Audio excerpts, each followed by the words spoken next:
아멘. 오늘도 본문을 통해서 주시는 하나님의 은혜를 받기를 소원하고 성령께서 그렇게 인도하실 줄로 믿습니다. 오늘 우리가 읽은 이 본문 말씀, 특별히 요한복음은 사도 요한에 의해서 기록된 말씀이고, 특별히 요한복음 3장에는 복음의 핵심적인 내용이 아주 응축되어 기록되어 있는 대목입니다.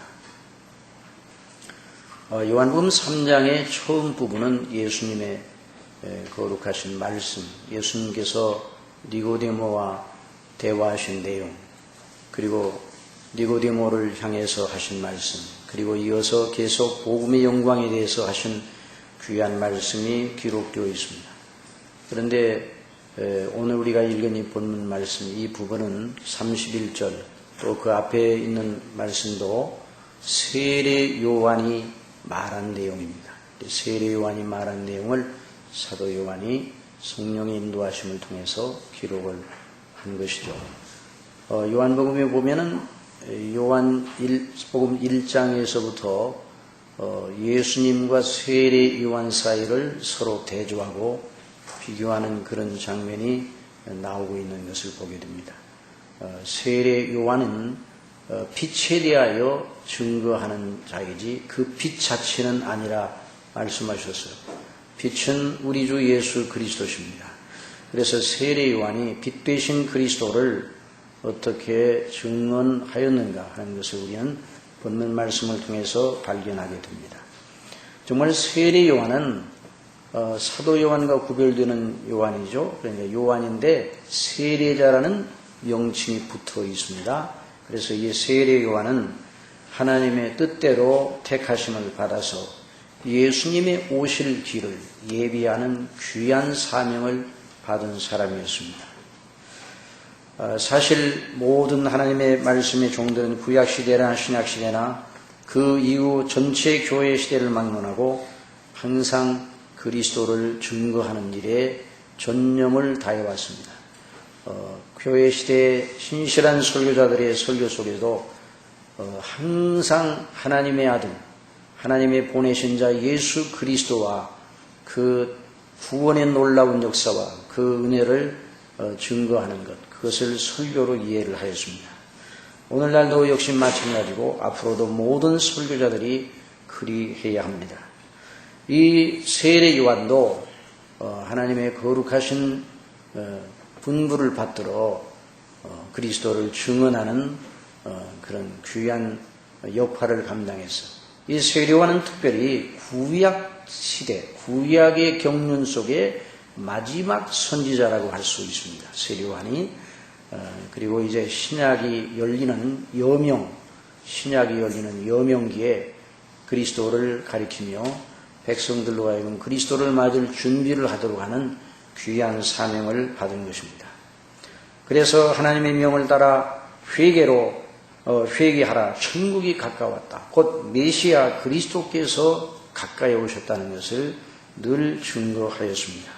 그리고 회개의 표시로 또 그리스도를 맞을 준비를 하고 있다는 표시로 물세례를 베풀도록 하나님의 명을 받아서 그렇게 베풀도록 하여 그렇게 베풀었습니다.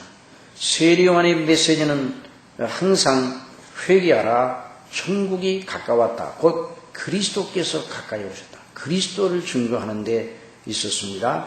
마태복음 3장 10절 이하에 보면 이미 도끼가 나무 뿌리에 놓였으니 좋은 열매 맺지 아니하는 나무마다 찍혀 불에 던지우니라.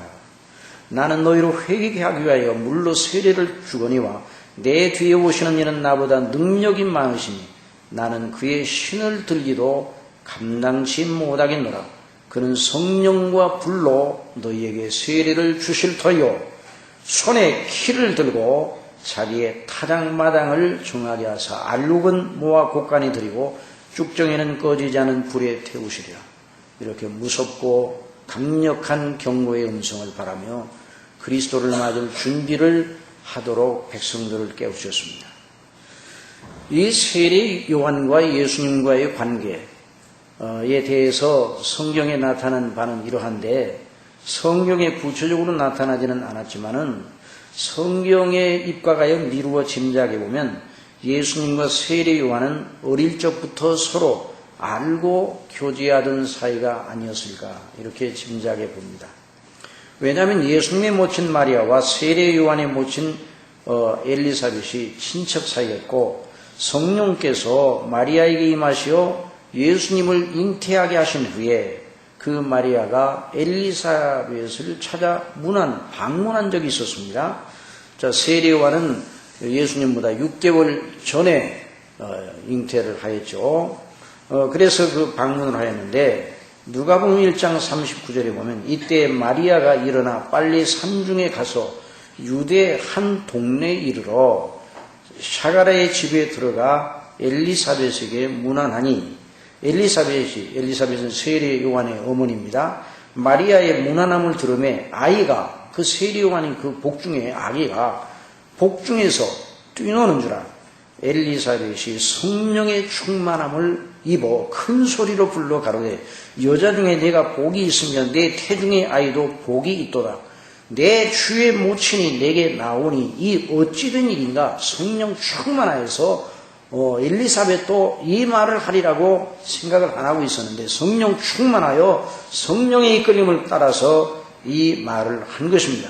보라, 내 무난한 소리가 내 귀에 들릴 때 아이가 내 복중에서 기쁨으로 뛰노라노라. 그래서 세례 요한이 그 어머니의 태중에서 그 예수님의 어머니 마리아가 오는 걸 보고 이미 마리아는 성령께 잉태를 받아서 예수님께서 그 마리아의 태중에 잉태된 상태였어요. 그러니까 예수님이 사실 그 세례요한을 찾아오거나 마찬가지죠. 그때 세례요한이 복중에서 기쁨으로 뛰어놀았다. 믿은 여자에게 복이 있도다. 주께서 그에게 하신 말씀이 반드시 이루리라. 마리아가 가로되 내 영혼이 주를 찬양하며 내 마음이 하나님 내 구주를 기뻐하였으면 그 계집종의 비천함을 돌아보셨습니다. 보라 이제 후로는 만세에 나를 복이 있다 일컬으리로다. 그래서 어릴 때부터 세례요한과 예수님 사이에 교제가 있었을 것이라고 짐작하는 것은 무리가 아니라는 말입니다. 자, 우리 예수님께서 갈릴리에서 세례요한에게 나오셨습니다. 그래서 요단강에 이르러 요한에게 세례를 받으려 하셨습니다. 그러니 요한이 깜짝 놀랐어요. 내가 당신에게 세례를 받아야 할 텐데 당신이 내게로 오시나이까. 이로 보건대 예수님과 세례요한 사이에 이전에 교제가 있었고 또 교제가 있었다는 말은 예수님의 인품과 그 행실, 그 모든 걸 알고 있었다는 말이죠. 그러니까 예수님을 뵙자마자 세례요한은 자기 죄가 생각이 났어요. 예수님은 한 번도 잘못한 것을 발견한 적이 없었습니다. 완전하신 예수님 앞에 세례요한은 자기 죄가 생각나서 오히려 제가 당신께 세례를 받아야 되지 않습니까? 그러나 우리 예수님께서는 모든 의를 이루자. 모든 의를 이루자는 말은 하나님의 뜻에 복종할 때에 하나님의 뜻에 복종할 때 의가 이루어지니까 하나님의 뜻에 복종함으로 세례를 내가 네게 받아야 된다는 것을 설득해서 세례를 받게 되었죠. 그러니까 세례 요한이 예수님께 세례를 베풀기 이전에는 예수님이 메시아 그리스도이시라는 것을 확증한 상태는 아니었습니다. 하나님께서 이가 바로 내 사랑하는 아들 그리스도라는 계시의 말씀을 주기 전에 아무리 예수님이 완전해 보여도 이분이 바로 메시아일 것이다. 이분이 바로 내가 증거한 바로 그분이다. 이렇게 말하기는 일렀다는 것입니다. 그러나 예수님께서 세례 받으실 때 일어난 이 일을 보고 드디어 알게 되었습니다. 그래서 요한복음 1장 29절에 보면 이튿날이라는 건 예수님께서 세례 요한에게 세례 받으신 그 다음 날을 말하는 거예요. 이튿날 요한이 예수께서 자기에게 나오심을 보고 가로되 보라 세상 죄를 지고 가는 하나님의 어린 양이로다. 자, 이렇게 증거를 하였습니다. 그러니까 이 세례 요한은 구약의 경륜 속에 가장 큰 자로 그리스도 앞에 서 있었어요. 구약의 경륜 속에서 모세와 여러 선지자들이 있어 하나님의 계시의 말씀을 증거하는데 그 계시의 말씀의 중심은 그리스도입니다. 그리스도를 증거하는 것이 계시의 핵심이에요. 세례 요한은 바로 면전에서 예수님을 배웠고 세상 죄를 지고 가는 하나님의 어린 양으로. 그래서 세례 요한을 가리켜 예수님은 여자가 난 자 중에 가장 큰 자라 그렇게 말합니다. 구약적 경륜 속에서 그렇다는 말이죠. 세례 요한이 세상 죄를 지고 가는 하나님의 어린 양이로다. 그러면서 제자들에게 말하였습니다. 내가 전에 말하기를 내 뒤에 오는 사람이 있는데 나보다 앞선 것은 그가 나보다 먼저 계심이라 한 것이 바로 이 사람을 가리킵니다. 나도 그를 알지 못하였으나 내가 와서 불로 세례를 주는 것은 그를 이스라엘에게 나타내려 함이라. 요한이 또 증거하여 가로되 내가 보매 성령이 비둘기같이 하늘로서 내려와서 그 위에 머물렀더라. 나도 그를 알지 못하였으나 그 말은 나도 그분이 메시아 그리스도인 줄은 몰랐지만 나를 보내어 물로 세례를 주라 하신 이가 나에게 말씀하시되 성령이 내려서 누구 위에든지 머무는 것을 보거든 그가 곧 성령으로 세례를 주는 이인 줄 알라 하셨기에 내가 보고 그가 하나님의 아들이심을 증거하였노라. 그러니까 세례요한이 예수님이 하나님의 아들이시라는 사실을 확정적으로 믿고 증거하게 된 것은 세례 사건 이후입니다. 그리고 세례요한은 계속 그 예수님을 증거하였습니다. 제자들에게 말하였습니다. 요한복음 3장 28절에 나는 그리스도가 아니요 그의 앞에 보내심을 받은 자라고 하는 것을 증거할 자는 너희니라. 그러니까 세례요한은 제자들에게, 자기를 쫓는 제자들에게 자기를 쫓게 한 것이 아니라 그리스도를 쫓게 하였습니다. 이것이 바로 참 설교자, 참 선지자의 모습이죠. 식물을 취하는 자는 신랑이 나서서 신랑의 음성을 듣는 친구가 크게 기뻐하나니 나는 이러한 기쁨이 충만하였노라. 그는 흥하여야 하겠고 나는 쉬하여야 하리라. 그는 흥하여야 하겠고 나는 쉬하여야 하리라.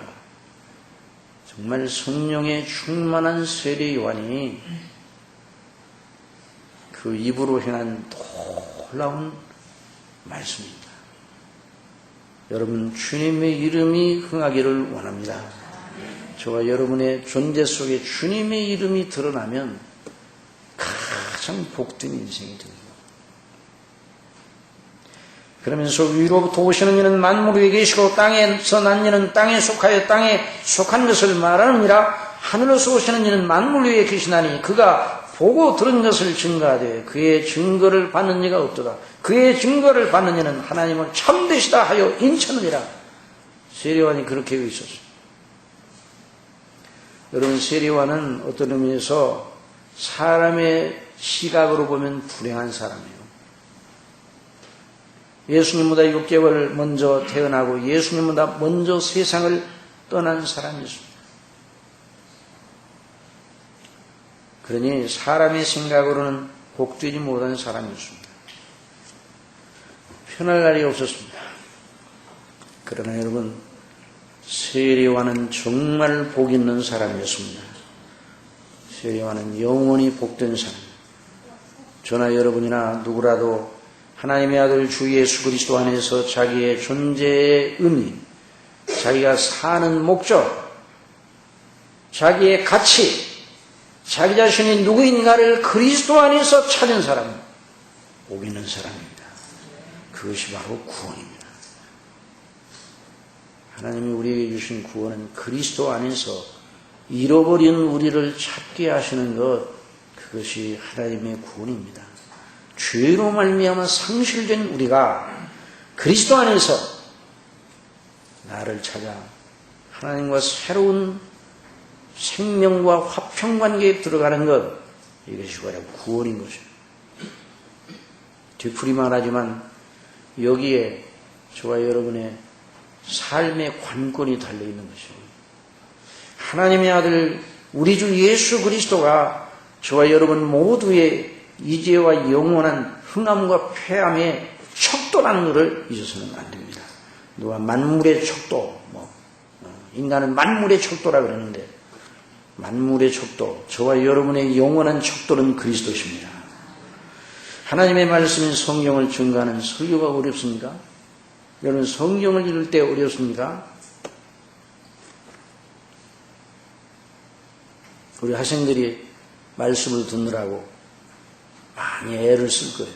어렵습니까? 그런데 하나님의 말씀은 다 예수님이 하나님의 아들이시고 우리의 구원의 주시라는 것을 증거하는 말씀입니다. 그 믿음으로 들으면 하나도 어렵지 않습니다. 여러분, 성경이 이런 믿음을 가지지 않느냐는 사람이 성경을 읽으면 성경처럼 어려운 책이 없어요. 세상에 석학이라도 성경이 말하는 메시지를 따라잡을 수가 없습니다. 어떤 영문학자가 이사야를 영어로 된 이사야를 읽으니 너무 놀라워요. 영문학자분 너무 놀라워요. 이사야 영문으로 된 이사야가 너무 놀라운 영문의 그 영문학적인 면에서. 그런데 거기서 문학만 발견하고 이사야서를 통해서 증거되는 그리스도를 모르면, 그리스도를 만나지 못하면 아무것도 아닙니다.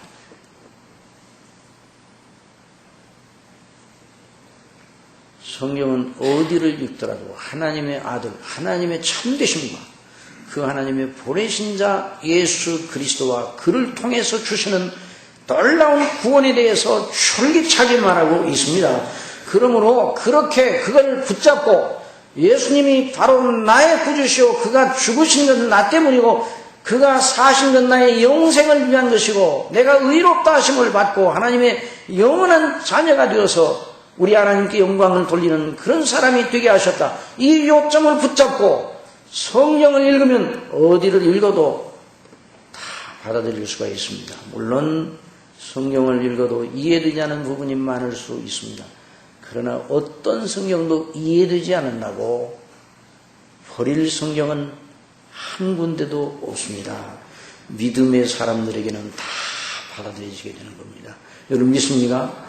이 하나님의 말씀은 믿는 사람들에게는 다 받아들이게 됩니다. 내가 몰라도, 내가 이해가 안 돼도 하나님의 말씀이고 나를 사랑하시는 하나님의 거룩하신 진리의 말씀이고 구원의 말씀이다. 그러니 어찌 그 말씀을 달게 받지 않겠습니까? 이 세례요한은 예수님을 증거하는 큰 영광을 안고 구약의 경륜 속에서 가장 큰 자로 서서 그리스도를 증거하였습니다. 그의 메시지의 요점은 다시 한번 말씀드리지만 예수님께서 참되신 하나님의 아들이시오, 하나님께서 자기 백성을 죄에서 구원하러 보내신 구주 그리스도라 하는 사실을 분명하게 증거하였습니다. 그래서 오늘 이 본문에도 하나님이 보내신 이는 하나님의 말씀을 이는 하나님이 성령을 한량없이 주십니다. 아버지께서 아들을 사랑하사 만물을 다 그 손에 주셨으니. 자, 이 대목을 오늘 여러분 주목하면서 들으셔야 될 겁니다. 하나님의 성령을 한량없이 주셨다 그랬습니다. 하나님의 보내신 자 예수님은 하나님의 말씀만 한다 그랬습니다. 자, 이것이 무엇인가? 이것을 잘 우리가 들어야 돼요. 자, 여기에 하나님께서 우리 하나님의 거룩하신 영광을 이제 드러내는 하나님의 뜻을 이루시는 예수님을 보내시고 세례 받으실 때에 하나님의 성령께서 비둘기같이 예수님 위에 내리게 하셨습니다. 그 하늘에서 하나님 아버지께서 말씀하셨어요. 이는 내 사랑하는 아들이요 내 기뻐하는 자라. 참 놀라운 말씀. 예수님이 세례를 받으셨어요. 예수님 죄가 없으셔.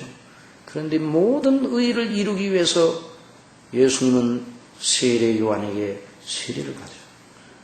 그때 하늘로부터 성령께서 비둘기처럼 그 예수님 입에 임하셨어요.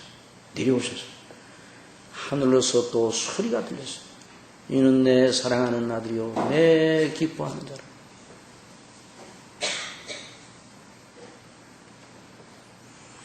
하나님 아버지께서 그 예수님이 사람 예수님이 그 당시 유대인 예수님이 하나님의 아들이심을 광포하셨어요. 성령께서 비둘기같이 임하셔서 어떤 의미에서 위임식을 하고 있어요. 위임식. 하나님의 맡기신 일을 위해서 성령께서 예수님에게 임하셔서 그 대사명을 감당하는 큰 위임식, 또 어떤 의미에서 대관식을 치른 것이다 이렇게.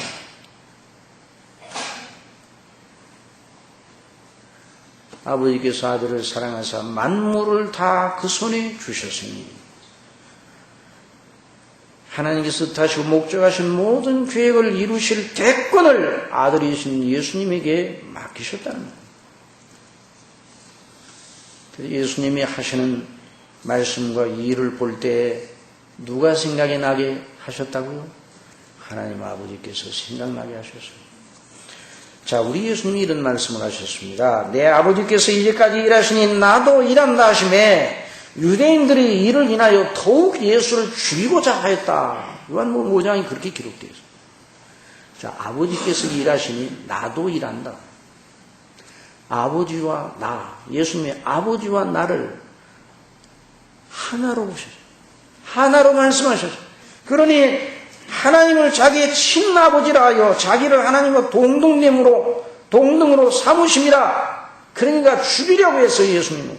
그러므로 예수께서 저희에게 말씀하셨습니다. 내가 진실로 너희에게 이르노니 아들이 아버지 하시는 일을 보지 않고는 아무것도 스스로 할 수 없나니 아버지께서 행하시는 그것을 아들도 그와 같이 행하느니라.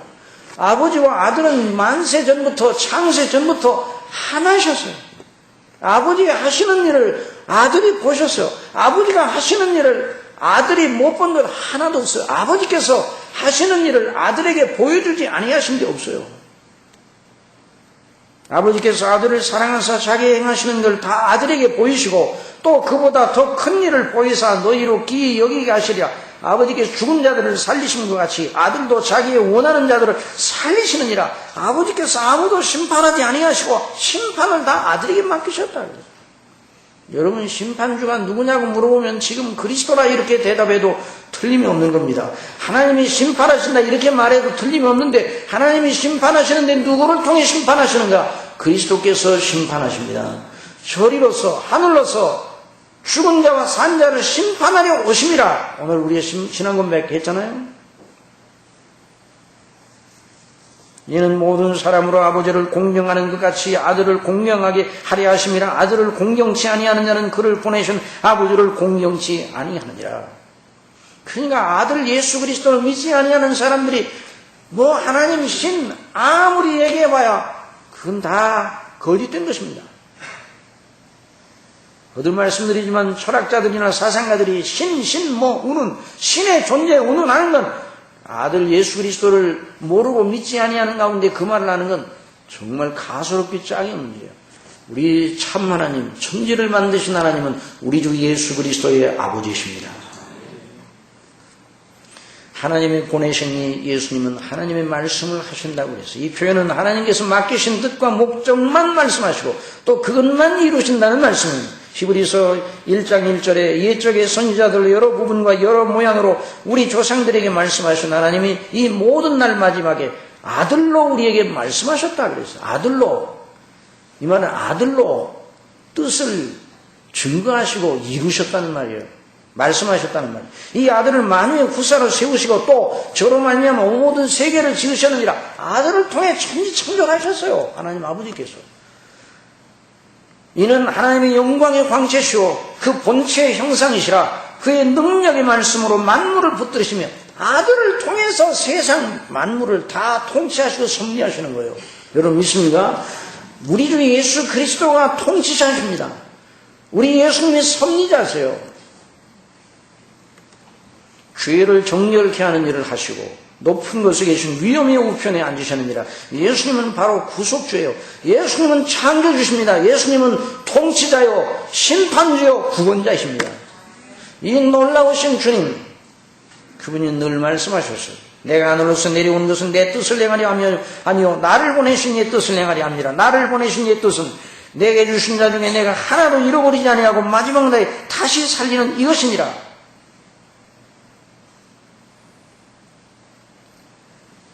세례요한은 어째서 하나님의 보내신 자 예수님이 하나님의 말씀만 하시는지 그 이유를 여기 본문에서 말씀하셨는데 이 본문을 잘 주목해 봐야 됩니다. 하나님의 보내신 이는 하나님의 말씀을 하나니 이는이라는 말은 왜냐하면 그 말이에요. 왜냐하면 하나님이 성령을 한량없이 주십니다. 누구를 주신다고요? 성령님을 한량없이 누구에게 주셨다고요? 누구에게 주셨다고요? 예수님께 주셨다는 말입니다. 여러분 이 대목을 잘 이해를 해야 됩니다. 자, 우리 예수님은 하나님이세요. 지금까지 말씀 천지 창조를 하신 창조주세요. 통치자세요. 심판주세요. 그분이 스스로 하나님이세요. 그런데 성령을 한량없이 부어주셨다는 말은 무슨 말씀인가? 하나님으로서 예수님께서는 스스로 모든 걸 하실 수 있는 주권자이세요. 그리고 어떤 경우라도 예수님이 원하신다면 신적 권위를 베푸실 수가 있어요. 실적 권위를, 그 하나님의 권위를 행사하실 수 있어요. 그래서 피곤하시어 배에 고무를 베고 주무시다가 물결이 배에 덮이게 되는 걸 인하여 제자들이 두려워 떨며 그 제자들이 성화에 깨어 일어나셨죠. 그리고 그 배에서 일어나셔서 바람과 바다를 꾸짖으셨어요. 여러분, 배에서 일어나신 예수님, 그 넓은 그 풍랑이는 바다와 그 거센 바람에 비하면 외적인 모습은 사람이에요, 사람. 보통 유대 청년이에요. 배에서 일어나셨어요. 그 배가 무슨 뭐 군함 같은 큰 배가 아니고.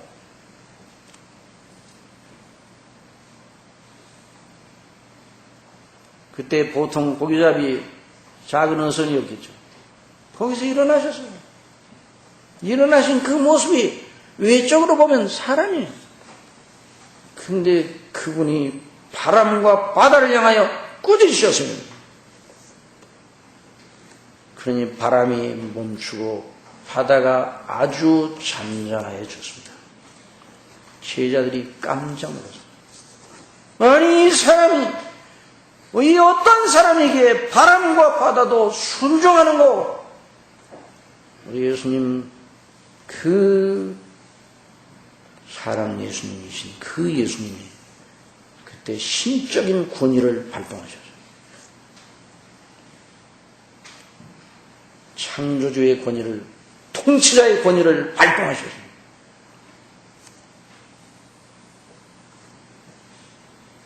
그러나 우리 예수님은 언제나 사람으로서, 누구로서요? 사람으로서 의존적 한계를 존중하셨어요. 자, 이 대목이 중요한 대목이에요. 자, 한번 따라합시다. 예수님은 하나님이십니다. 무한하십니다. 그러나 예수님은 사람이십니다. 사람의 한계에 자원함으로 복종하신 분이 예수님이십니다. 그러면서 여전히 신적인 무한성을 가지고 계십니다. 그러면서도 우리 예수님은 사람이라는 피조물의 한계에 스스로 자원하여 복종하신 분이에요. 우리의 대속의 제물이 되시기 위해 사람이 되셨죠. 그래서 사람은 의존적인 존재입니다. 한번 따라합시다. 의존적. 자, 저와 여러분은 의존적인 존재, 스스로 존재하지 못합니다. 그러니까 제일 하나님이 싫어하는 죄가 무엇인지 아시겠습니까? 교만이에요, 교만. 교만은요, 자기 스스로 제 힘으로 서 있는 것처럼 하는 것이에요.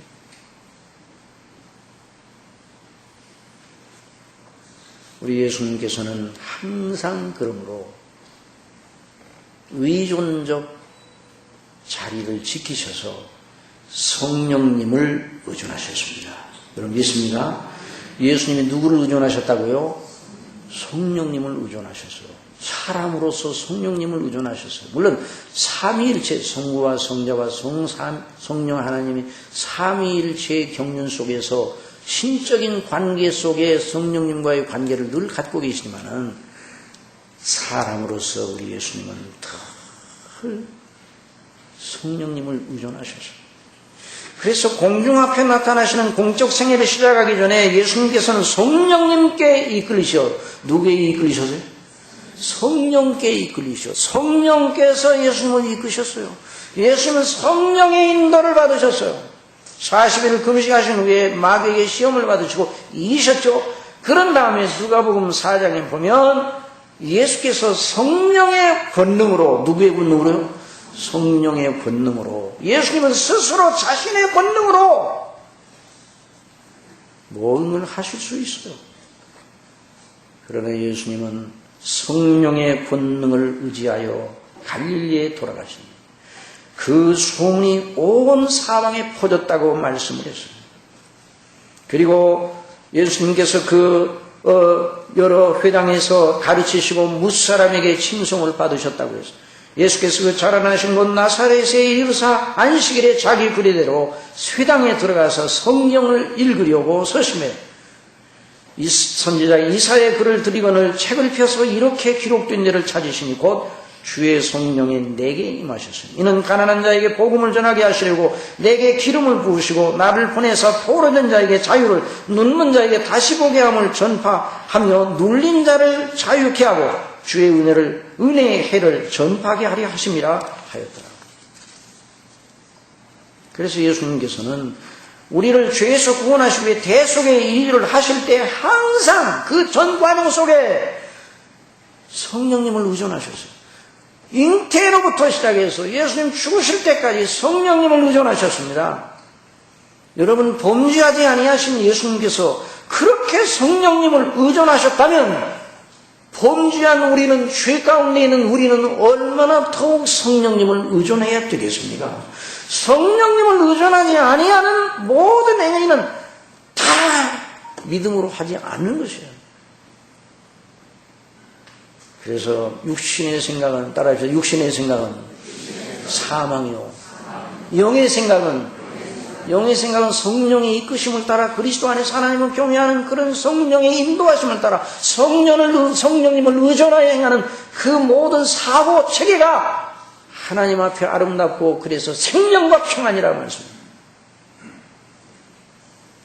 범죄하지 않으신 예수님께서 그리하셨다면 스스로는 육체뿐인 우리는 얼마나 더욱 그러해야 되겠습니까? 그래서 우리 예수님께서 구하라 그러면 너에게 주실 것이요 찾으라 그러면 찾을 것이요 문을 두드리라 그러면 너에게 열릴 것이니 뭘 찾고 문을 두드리고 뭘 구하라고 말씀해 주셨는가? 성령의 인도를 구하라고 말씀해 주셨습니다.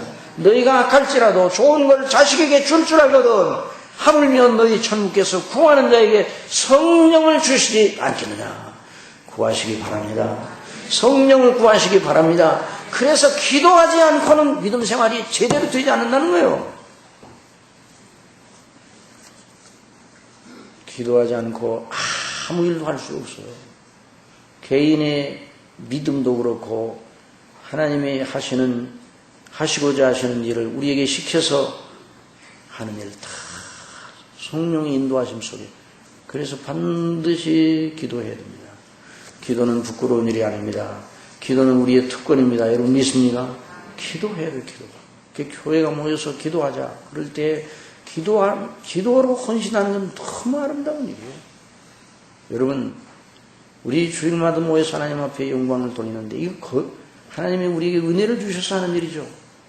그러나 이 일을 위하여 기도하는 일이 없이 이 일이 진행된다면 그건 하나님 기뻐하지 않으시는 일이에요. 세리와는 결론적으로 말하였습니다. 아버지께서 아들을 사랑하사 만물을 다 그 손에 주셨으니 아들을 믿는 자는 영생이 있고, 한번 더 합시다. 아들을 믿는 자는 영생이 있고, 참 얼마나 영화로운 말씀. 아들을 순종치 아니하는 영생을 보지 못하고 도리어 하나님의 진노가 그 위에 머물러 있느니라. 여러분, 이 말씀보다 예수님을 믿는 것과 믿지 않는 것의 차이를 이 말씀보다 더 함축적이고 더 포괄적이고 더 명확하게 표현할 수가 있겠습니까? 예수님을 믿는 자는 영생이 있고 예수님을 믿지 아니하는 자 위에 하나님의 진노가 머물러 있느니라.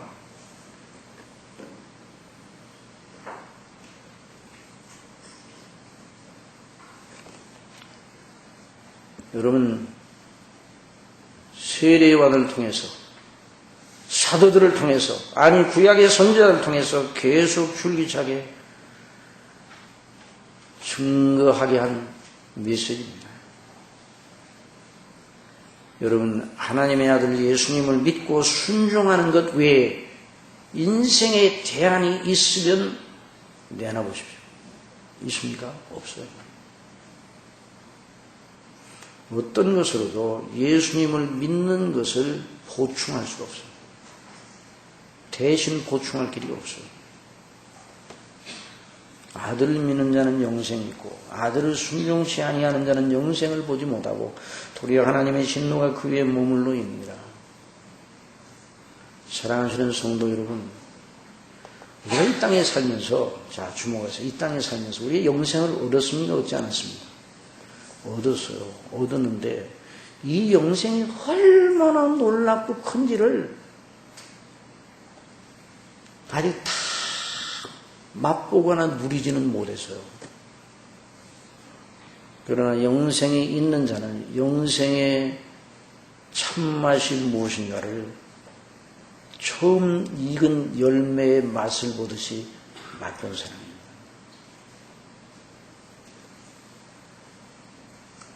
영생이란 무엇입니까? 영원한 생명이란 말, 영원히 산다는 말인데, 산다는 것은 무엇인가? 그저 존재한다는 것이 아니에요. 여러분 분명히 알아야 돼요. 저나 여러분이나 언제나 생각을 해야 돼요.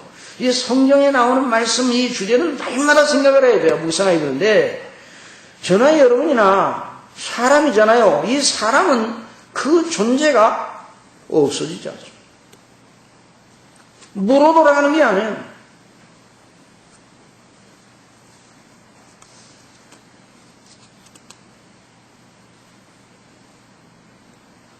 하나님께서 그렇게 만들어 놓지 않으셨어요. 무로 돌아가도록 만들어 놓지 않으셨어요. 없는 것으로 돌아가도록 만들어 놓지 않으시고 절대로 멸절되지 않습니다.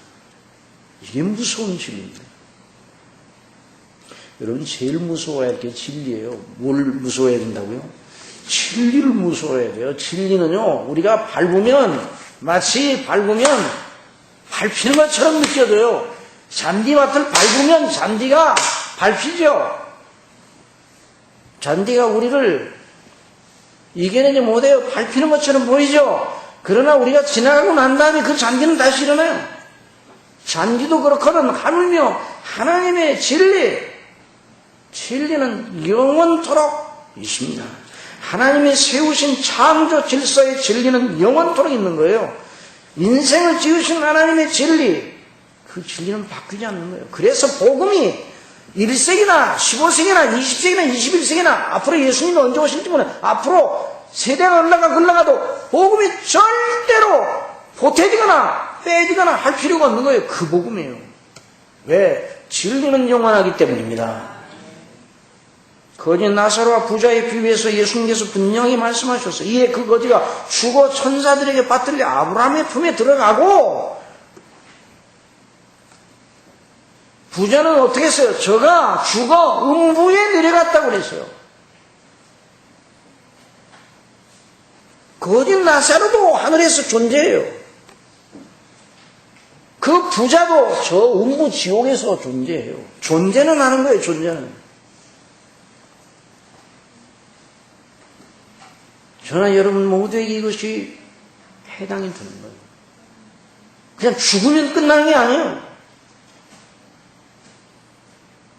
저나 여러분 각 개인의 존재는 절대로 없어지지 않습니다. 없앤다고 없어지는 게 아니에요. 우리가 없앤다고 없어지는 게 아니에요. 그걸 모르고 사는 인생들이 얼마나 비극적이고 미련한지. 주의가 이렇게 만들었어요, 사람. 사랑하는 성도 여러분, 영생이 무엇입니까? 영생은 이렇게 정의할 수 있습니다. 잘 들어보세요. 좀 어려운 말이라도 잘 들어보세요. 생명의 원천 되시는 하나님과, 누구와요? 하나님과 화평하고 영화롭게 교제하되, 생명의 원천 되시는 하나님과 화평하고 영화롭게 교제하는 거예요. 이것이 바로 영생입니다. 여러분 믿습니까? 영생은 참 유일하신 하나님과 그 보내신 자 우리 주 예수 그리스도를 아는 것이라고 했어요. 안다는 말은 교제한다는 거예요. 그런데 그 교제가, 영생의 교제가 중단되거나 방해받지 않고, 어느 것으로 중단되거나 방해받거나 회방받지 않고 영원히 끝도 없이 계속 그 영화로운 교제가 이어지는 것을 말합니다. 이 영광을 우리가 이 땅에 있는 동안에는 그게 얼마나 큰지를 감이 안 잡혀요. 대저 생명의 원천이 주께 있사오니 주의 광명 중에 우리가 광명을 보리라.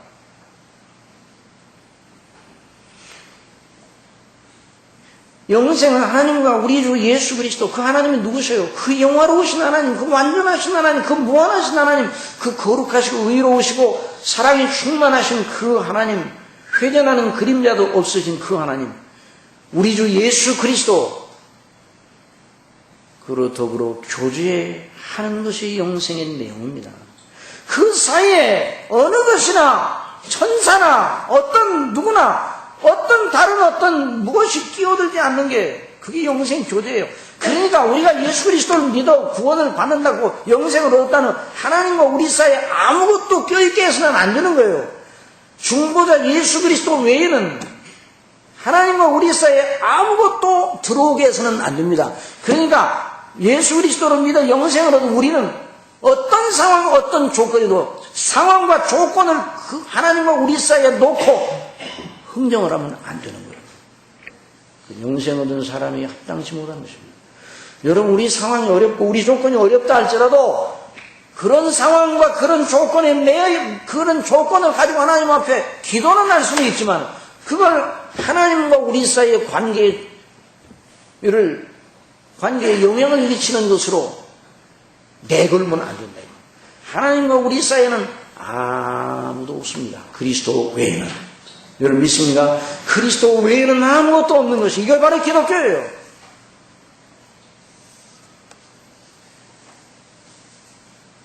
그러니까 기가 막힐 상황, 우리가 다 이 세상에 살다가 기가 막힐 상황을 만나게 됩니다. 언제? 기가 막힐 때가 언제예요? 기가 막힐 때가, 죽을 때가 기가 막힐 때가 언제예요? 기가 막힐 때야 오게 될 때 하나님과 우리 사이에 아무것도 껴있지 않고 그리스도 외에 그리스도를 중보 삼고, 그래서 그 하나님을 바라보고 기뻐하고 즐거워하는 자는 복이 있습니다. 이게 영생이에요. 그것이 생명이에요. 영원한 생명. 그래서 성령님께서 그 영생을 얻은 자와 함께 하시는 거예요. 나는 길이요 진리요 생명이 나로 말미암아 아버지께로 올 자가 없느니라 하셨어요. 아버지께서 아들을 사랑하사 만물을 다 그 손에 주셨으니 아들을 믿는 자는 영생이 있고, 그래서 이 땅에 있는 저나 여러분은 지각과 의식이 아직도 수준이 낮아서 영생의 가치와 영광이 얼마나 되는지를 조금밖에는 알지 못해요.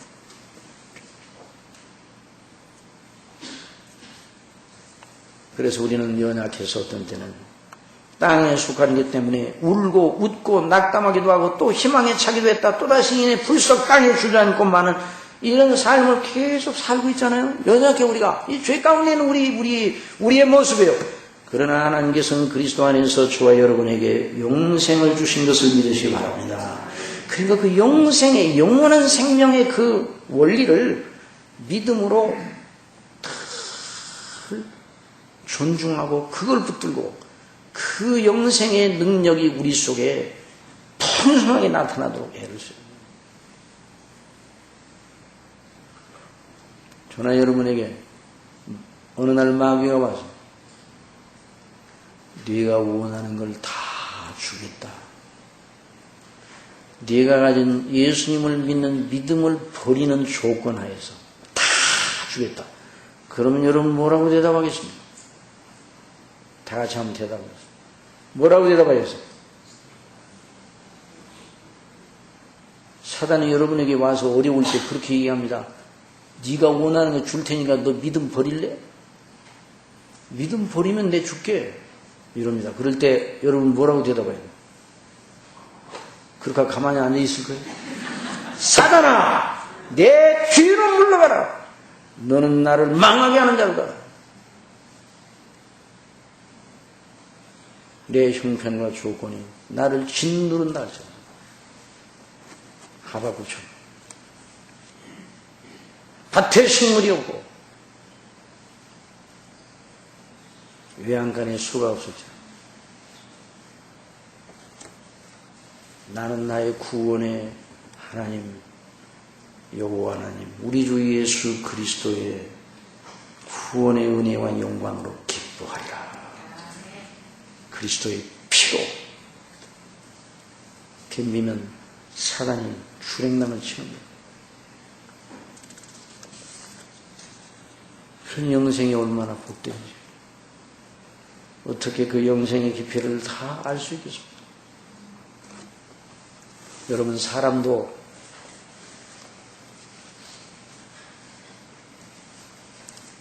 사랑하는 사람끼리 있으면 그 중간에 뭐가 있는지 큰 문제가 되지 않습니다. 아무것도 없어도 돼요. 그 사람만 있으면 돼요. 시간은 가는 줄은 모릅니다.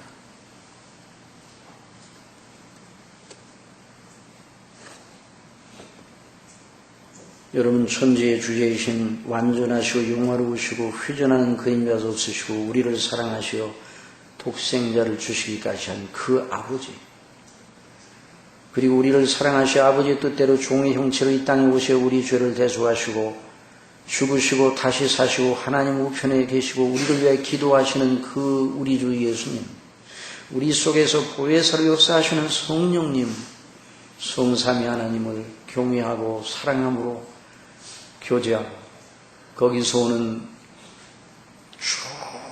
충만함으로 만족한 상태 그 상태가 끊어지지 아니하고 계속 이어지는 것이 영생입니다. 거기에는 시간이 필요가 없어요. 그래서 아가서 8장 6절로 7절에서 그리스도와 그리스도의 사랑하는 백성들 교회와의 사랑을 말하는 아가서에서 뭐라고 말했는가? 너는 나를 인같이 마음에 품고 사랑의 관계예요. 그러니까 억지의 관계가 아니에요. 하나님과의. 너는 나를 인같이 마음에 품고 도장같이 팔에 돌아 사랑은 죽음같이 강하고 투기는 음부같이 잔혹합니다. 왜? 사랑이 그만큼 크니까. 그러니까 투기가 잔혹. 불같이 일어나나니 그 기세가 여호와의 불과 같으니라. 이 사랑은 많은 물이 꺼지지 못하겠고 하나님 우리를 사랑하는 사랑 우리가 반응으로 주님 안에서 성령님으로 말미암아 하나님 아버지를 사랑하고 그리스도를 사랑하는 그 사랑은 아무것도 꺼질 것이 없다. 사람이 온 가산을 다 주고 그 사랑과 바꾸려 할지라도 누가 그런 제안을 한다 할지라도 오히려 멸시를 받으리라. 이것이 하나님과 우리 사이의 영원한 교제의 영광.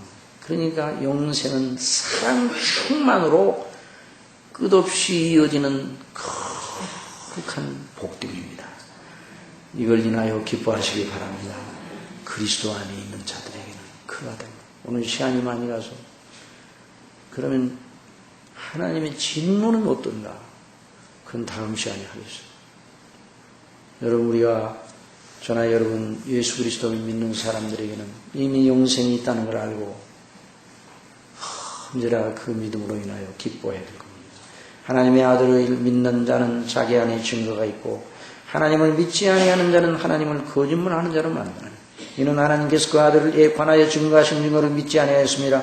또 증거는 이것이니 우리에게 하나님이 영생을 주신 것과 이 생명이 그의 아들 안에 있는 그것이니라. 아들이 있는 자에게는 생명이 있고 하나님의 아들이 없는 자에게는 생명이 없느니라.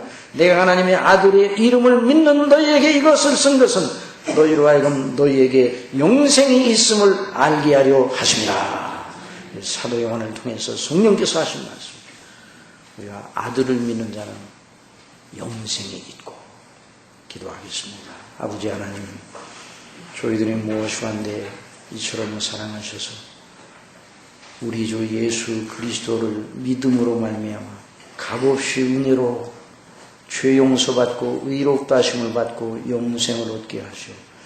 영원히 하나님 아버지와 우리 주 예수 그리스도로 더불어 영원토록 끊어지지 아니하는 생명의 교통, 화평하고 영화로운 교통을 하게 하셨는지 그 은혜의 영광을 오늘도 말씀을 통해서 들었습니다. 들은 말씀을 늘 묵상하는 저희가 되게 하여 주옵소서. 이 순례길 속에 그것이 우리의 생수라는 걸 잊지 말고 항상 우리 주님 안에 있는 그 영생수를 포함하시는 저희들이 되게 성령께서 인도하여 주옵소서. 함께 하여 주시고 이것을 아직도 모르는 수많은 사람들에게 전도해야 할 책무가 우리에게 있다는 걸 다시 한번 발견합니다. 복음을 전하게 하여 주옵소서. 입을 열게 하여 주옵소서. 그리스도를 자랑하게 하여 주옵소서. 많은 사람들이 우리의 전도를 듣고 구원함이 이르는 놀라운 은혜를 베풀어 주시고 우리 교회가 이런 교회가 될 수 있도록 인도해 주옵소서. 예수님의 이름으로 기도드리옵소서.